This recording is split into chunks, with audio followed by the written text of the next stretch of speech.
Morning. It is Friday in my world, and guys, I feel like we have a lot to catch up on.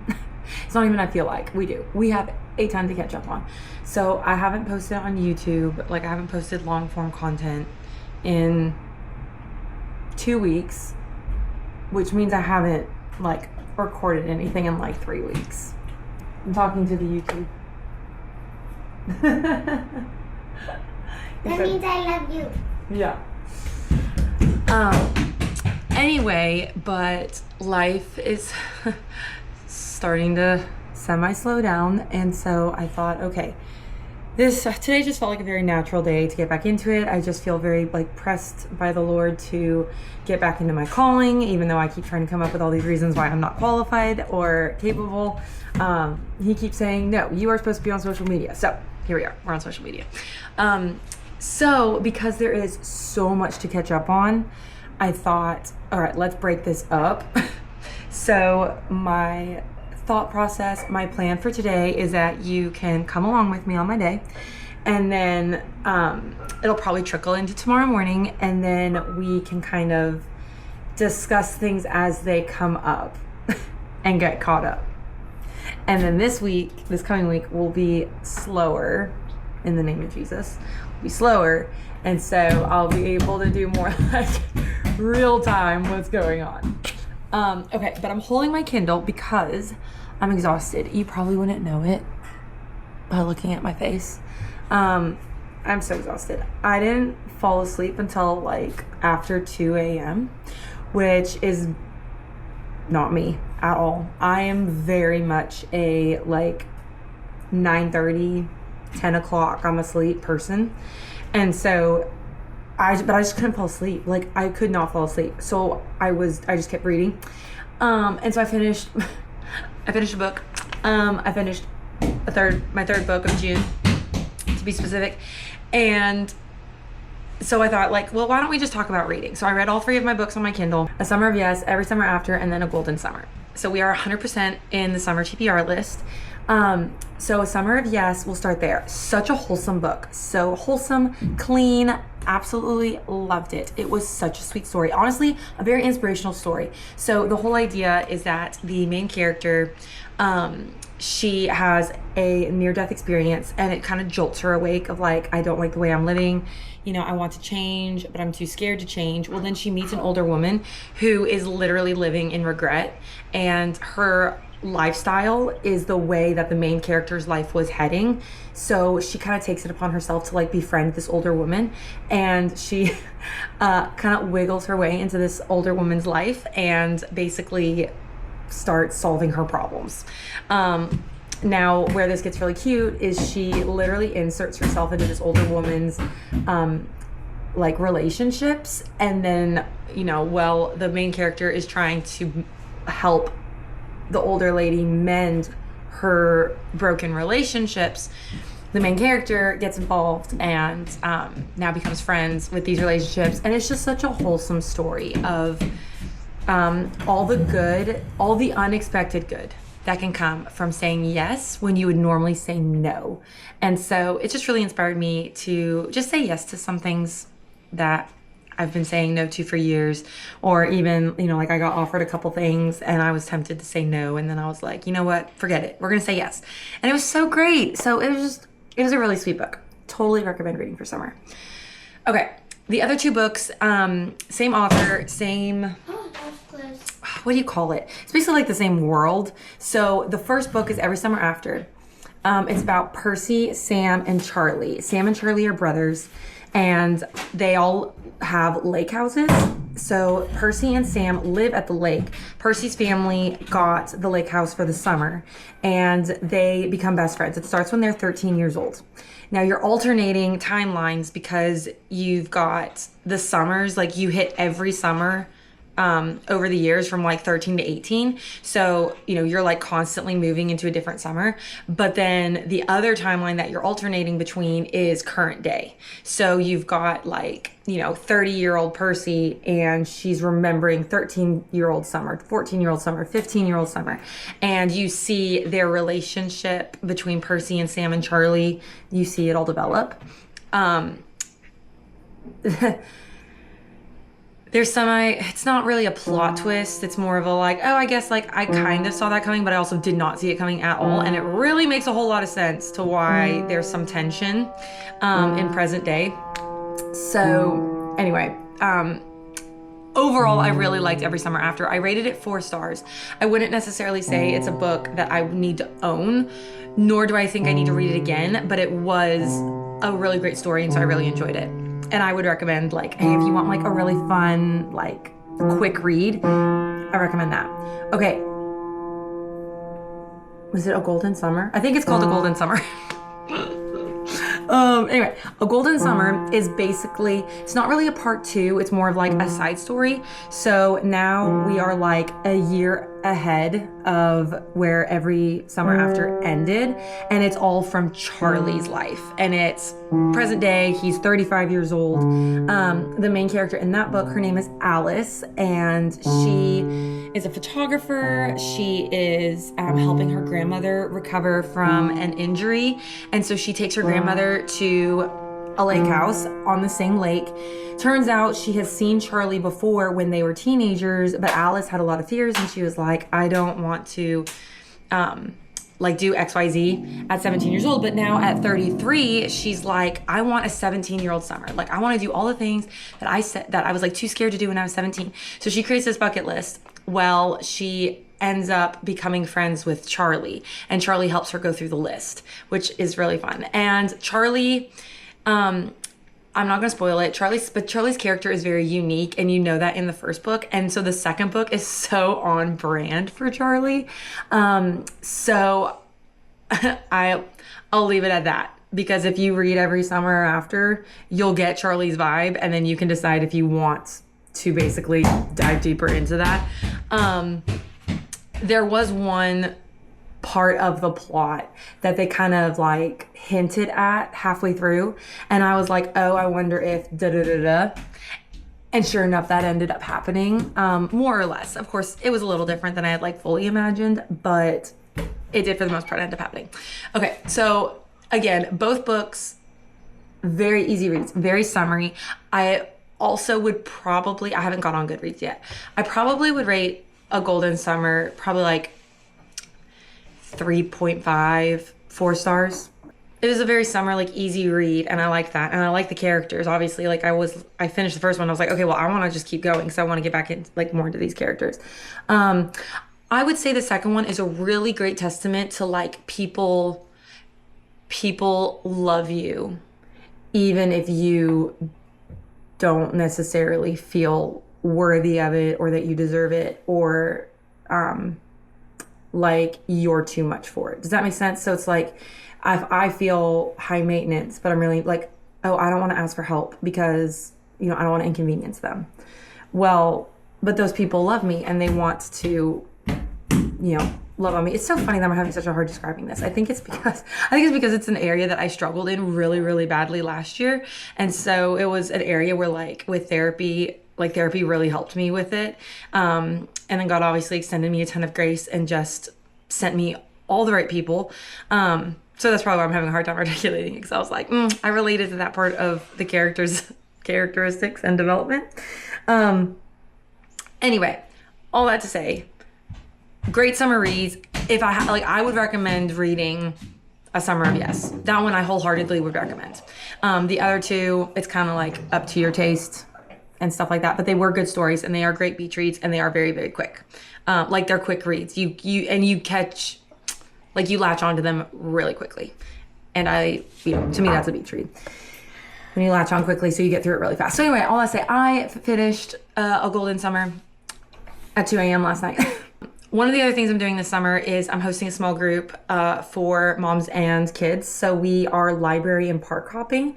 So once a week, we are going to a library within 2 counties that we are in.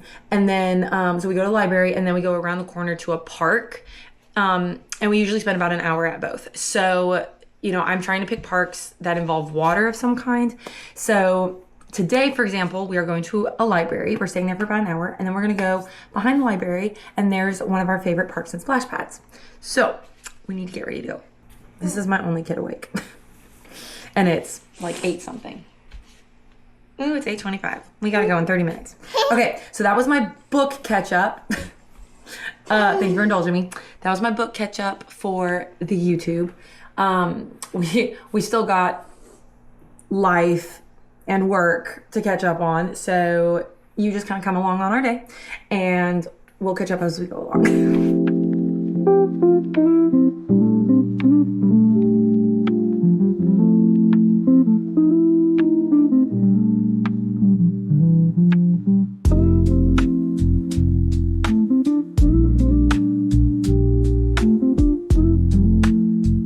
Okay, we're back from all our outings. I just got something posted for work because I realized I posted on stories. So every morning I post on stories our hours for the day with like a cutie photo or video or something. And then usually right afterwards I'll post like for the day, you know, like on our feed. But I didn't do that this morning because I slept in. So I was like, I'll do it later. Well, I just did it. So I did that, and then I responded to some DMs and stuff, and just a couple other things that I'm like super excited about. It's like my vision for the shop is starting to come to life, and I'm pumped. But that being said, I went into the shop yesterday. I made an extra coffee for today, so I'm gonna make that. So I thought, why don't we catch up on working at the coffee shop? Because it's been, like I said, guys, it's been like 2 or 3 weeks since you've been involved in my life, like at all. And there's just been like some updates. So first of all, I know you guys already know that my job title changed, which again, isn't like a big deal, but it's a big deal to me. So I'm hyping myself up.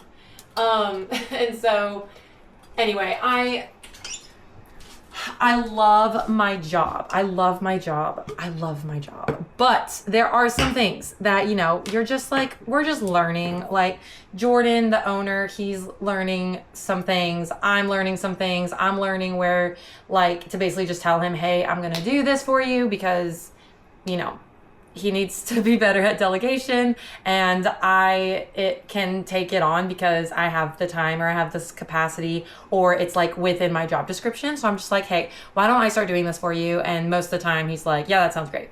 There's only been a couple times he's like, no, it's fine. I'll keep doing it, or a barista will do it, or whatever.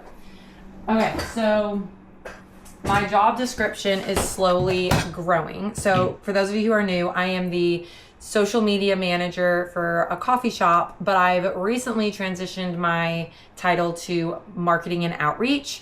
So basically what that means is I am in charge of creating the customer experience online and in the shop. Now, with that being said, yesterday I had a come apart. Not really. I didn't get emotional or anything, but like my brain was like, I have a problem and I need to solve it, and I involved my husband, and that's when you know. That's when you know, like, okay. So the issue is I live an hour away from the coffee shop, which sucks because I would go in every day if I could, because I just love being there. I love the people. And I'm really starting to like get to know some of the customers and the regulars and stuff. Like I had a great interaction yesterday with a customer who had never been to Remnant before, and we had a great conversation. She left like feeling so seen and valued, and I loved that so much. Well, that being said, like there are moments where I get really frustrated that I can't be there more often, like that I can't be there every day. Right now I'm up there like, honestly, these last 3 weeks, it's been like once a week. And one of those times I worked. The other 2 times I literally just like went in and got a coffee, said hi to everybody, and then left. So anyway, basically we had not a problem, but just kind of a like something that I noticed that was important to me because it mattered to the aesthetics and the view of the shop. And so I'm talking to Jordan about it, and he and I, through texting, resolved the problem, but it just reminded me, just got me in my feels a little bit, of how like I want to be there, and like this is part of my job to make sure that the space looks good and it feels welcoming and things are put together, because I see things that either Jordan can't see or doesn't see because his job description is so vast because he's the owner. And then other things that the baristas don't see because it's not part of their job, right? Like they're making drinks, they're cleaning the shop, they're doing their to-do list. But anyway, just all things that fall on me are my job description, things that I notice and that I care about enough to do something about because it's the way I'm wired, which is why he hired me and why I do this job. But then I get frustrated that I can't be there all the time. So, but I had a really good conversation with Aaron, basically about some ways that I can pivot to make me feel more at peace. So I've been thinking about that more today, and I think I'm gonna start going in twice a week, and I'm gonna pick my days. Like, I think right now, I think I'm gonna do Mondays and Thursdays. That way I'm getting in there twice. All right, a moment for the pour over. Mom. Oh my gosh, I'm sweating. Oh. So I feel like that's the work update. I really don't feel like there's a whole lot else with work. I still love my job. There's been a couple stressful moments. There's been a couple moments where I'm just like, oh my gosh. But that's work, right? But yeah, for the most part, like, I have a lot of fun with it, and I have a lot of fun with it. I have so much fun with it. I have a lot of creative freedom, which I'm really, really grateful for. Great staff. Like, I love the staff. Is this cup not the cutest? My sister-in-law gave it to me. Like, she had it, and she just wasn't vibing with it anymore. So she was like, you can have it if you want it. And I said, yes. Okay, that was my work chat break while we poured this over. And Mama, get on more with our day.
It is now 4:54. So before I make dinner, I'm having the kids clean up their bedrooms, and then once their bedrooms are cleaned up, and the laundry off the table put away, which I folded, so they just have to clean it up, like put it away. So they're cleaning their rooms, they're putting their laundry away, all the things, and then we can start our Friday movie. So with our summer movies, usually we do pizza movie night, but I have found in the summer, like, there are sometimes other nights where it's easier for me to do dinner, do pizza for dinner, like if we go to the pool or whatever. Well, today we had leftover pizza for lunch because it was easier for me because we went to the splash pad for lunch. So I am making dinner. That's kind of like a theme with our movie. Anyway, so tonight we're watching Luca, and if you haven't seen Luca, pasta is a really big part of the movie. So we're having chicken Alfredo for dinner, which I can't even tell you the last time we had chicken Alfredo for dinner, like never. I got the really bougie Alfredo sauce because let's be real, that is what makes or breaks it. So I got Rouse because we are huge Rouse fans, and I'm to the point now where if it's not Rouse, I don't want it. So anyway, that's a lot of yapping to say. Kids are cleaning the rooms. I'm doing the dishes real quick. Oh, good job. I'm doing the dishes real quick to stay on top of that mess, and then I'm gonna start making dinner. Okay, so y'all enjoy watching me clean the dishes. Oh no, I have to unload the dishwasher first. Forgot about that.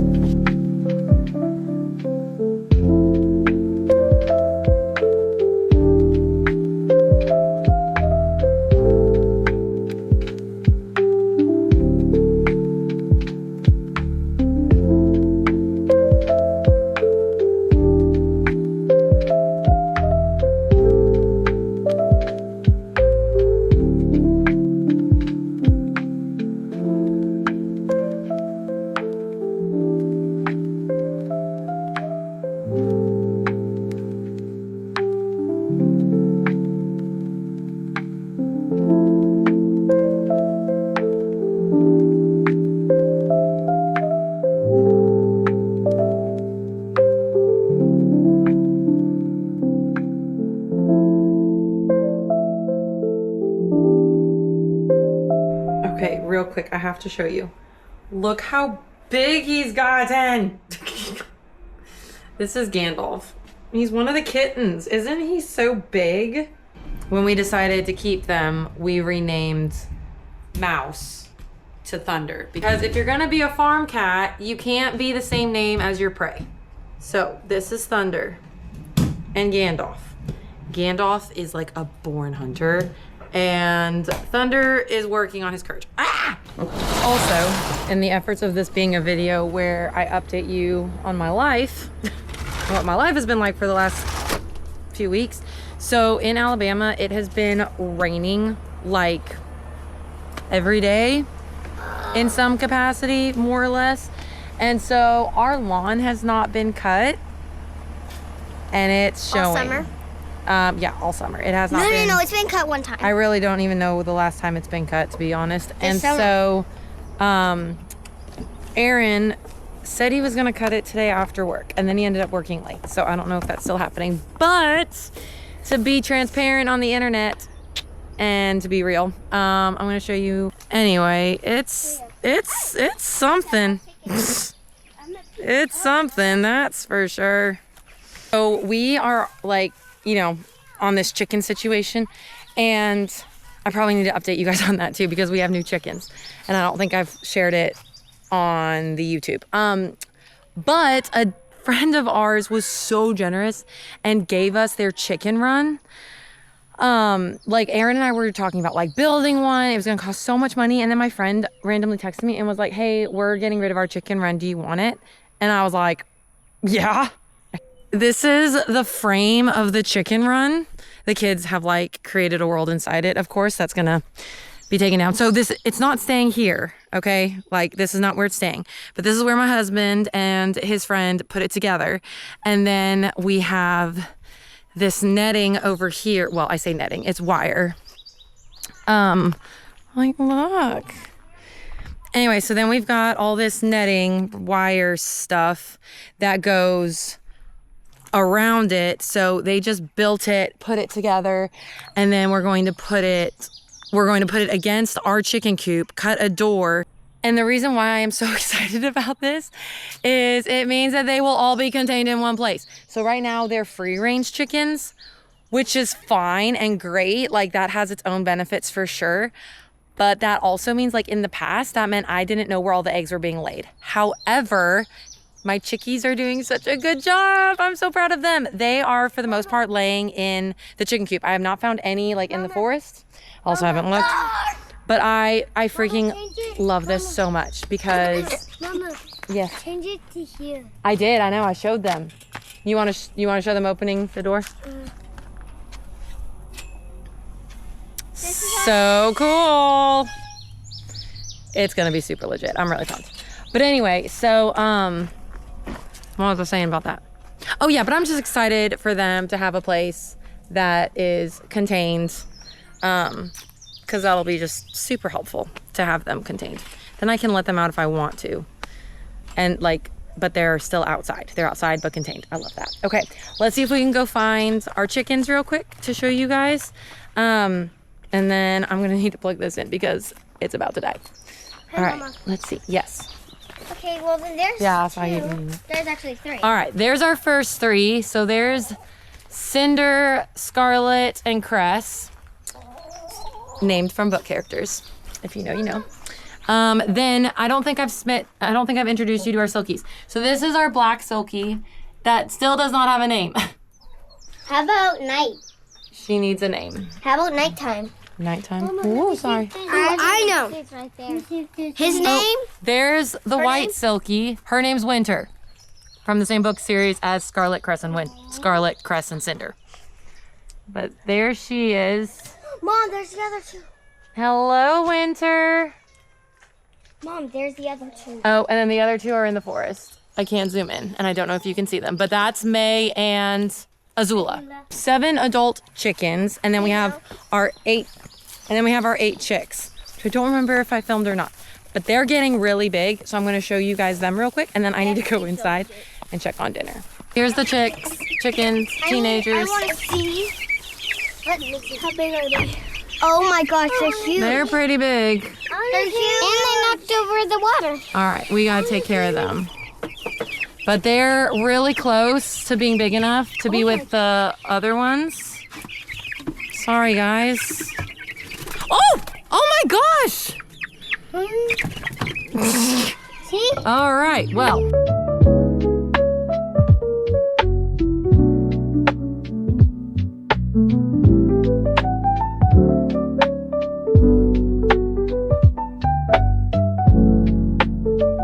I took a nap. So many of life's problems can be solved just by taking a nap. Okay, so I took a nap. It was great. I didn't want to wake up, but then I did wake up. So that makes no sense. All right, so I took a nap, and that was just such a Saturday thing to do, was to take a nap. The kids have a couple more minutes, and then they're going to tidy up the house. And then I'm gonna start making dinner. We're gonna have breakfast for dinner. But I wanted to kind of like wrap this up, update you on a couple other things. So that way, so let's see, so today's Saturday. So that way, Monday, it's just a fresh start. I feel caught up. I feel like, okay, I have shared everything that needs to be shared. So anyway, so let's talk about me running. So this has been a whole thing on Instagram, which has been really entertaining. So basically the context of this is, I randomly started running. Now that's what the internet sees.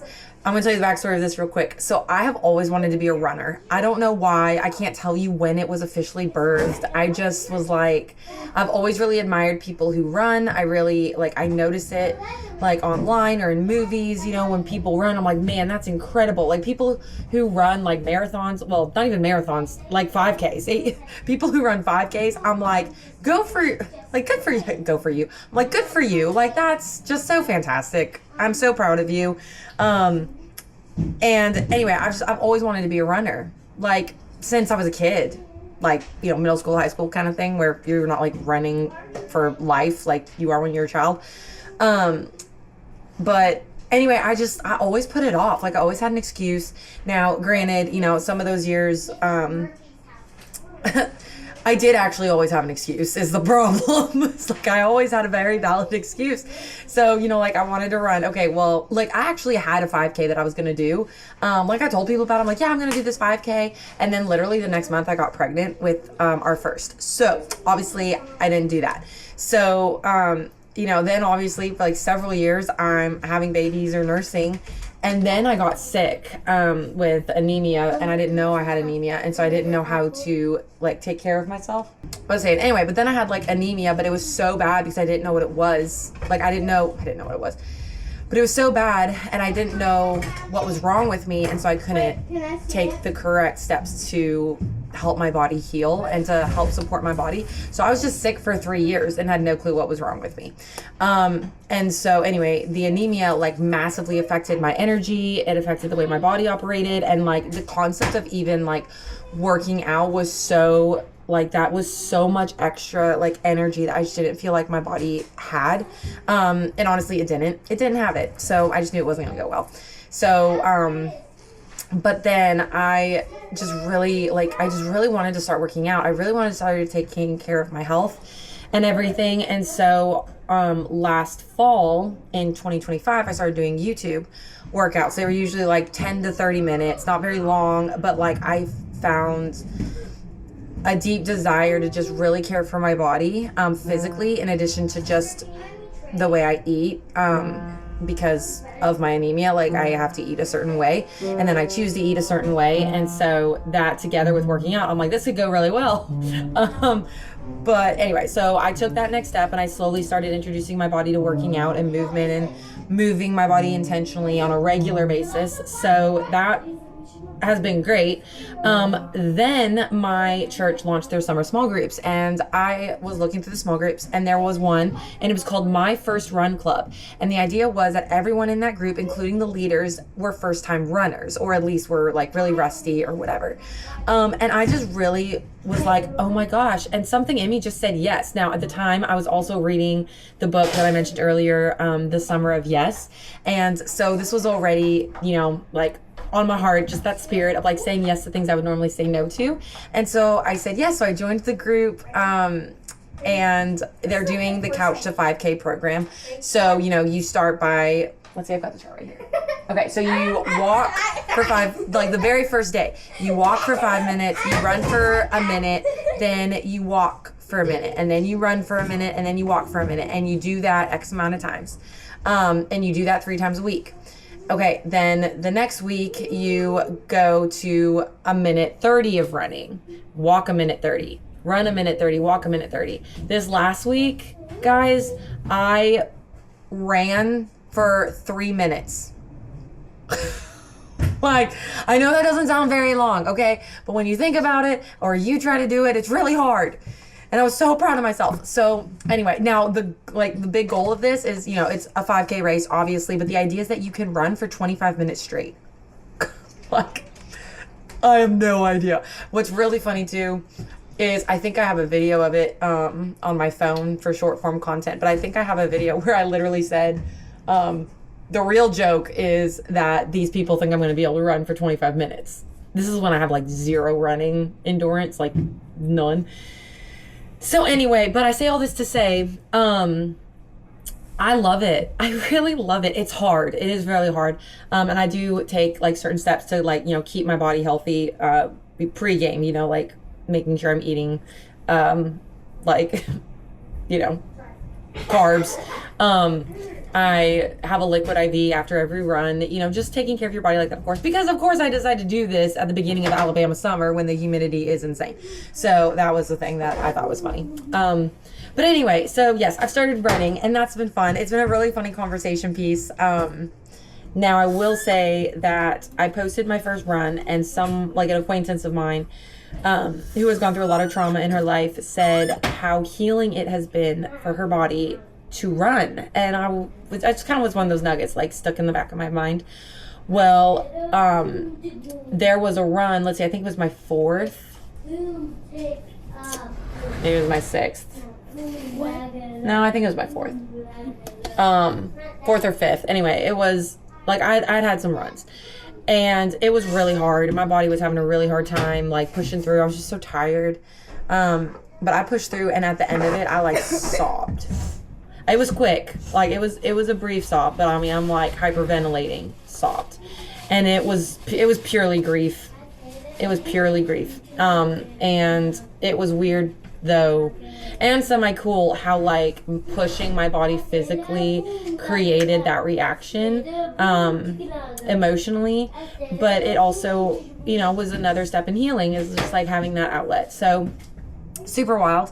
But anyway, and so then I posted that on social media to just, you know, keep it real, like, hey, like I'm just keeping it real, like, you know, this is what grief looks like, and like this is how it manifested itself in this moment and whatever. And then I also said like this is also to like encourage anybody who wants to, I don't remember what I said, but the idea was like to encourage people if, you know, like running can be part of your healing journey, something like that. And I got messages off that too of like, you know, how they had a similar experience, or just how crazy, you know, that whole system is like with your body and how it all like goes together and all the things. So anyway, I think that was the last update I have for you guys. So I wanted to wrap this video up. This video was more chatty, but like I said, I just wanted to because it's been, you know, 2-3 weeks, just getting like all the things caught up. So that way Monday we can start fresh when we get back into like moving our days and stuff. All right. Well, I'll catch you in the next one, kid.